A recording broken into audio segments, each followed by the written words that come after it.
sekin pichirlab gapiradi. Masalan, bitta gap aytaymi sen? Sal kelinimni oyog'i og'ir keldi deydi. Menga 48, 47 yosh, 50 yosh atrofida ayollar keladi. Hani juda ajoyib narsa-da. Ayollar keladi-da, aytishadiki, doktor kasal bo'lyapman deydi. Nima bo'lyapti sizga? Bilmadim, qonim quyilyapti. 1 yildan oshdi, 1,5 yil bo'lyapti.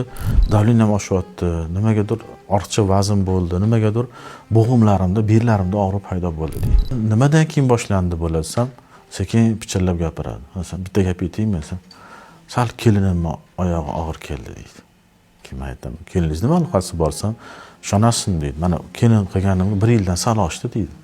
Kelin olganimdan keyin 2-3 oydan keyin shu kasalliklarim boshlandi hammasi deydi. Keyin men buni bosqichga tushuntiraman. Nima deyman? Qachon to'y qildingiz deyman.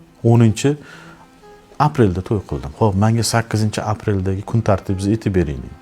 Endi kun tartibim 3 ta o'g'lim bor, bitta qizim bor. Eng kattamni uylantirdim. Kun tartibim qanaqa bo'lardi? Ertalab turardim, vaqtli turardim, hamma yoqni qarab, sibir-sidirni qilardim, choy tayyorlardim, hammasini uyg'otib, choy ichirib, adasini ishga, bolalarni o'qishga, ishga jo'natardim. Keyin undan keyin oshxonani yig'ishtirardim. Ket tushun bilan. Kun tartibini ko'rsangiz tinmaydi kechgacha. Obedga ovqat qilgan, obeddan keyin ish qilgan, nimadir qilgan, kechgacha tinmaydi masalan. Keyin aytaman, to'y qachon qildingiz? 10-aprelda. 12-aprel kuni nima qildingiz?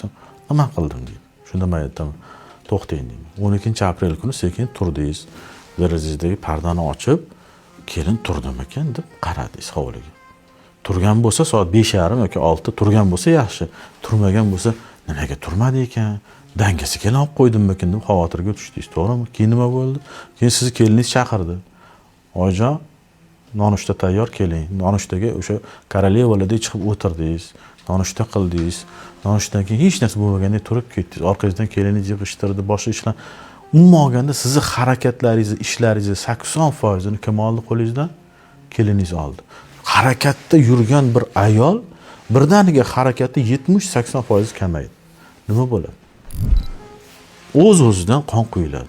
O'z-o'zidan bo'g'imlar harakat kamaygani uchun bo'g'imlarda kровообращение, qon aylanish buziladi.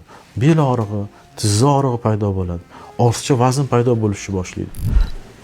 Qon quyilish hisobiga davleniya ko'tarilishi boshlaydi. Davleniya ko'tarilishi hisobiga bosh og'rishi boshlaydi.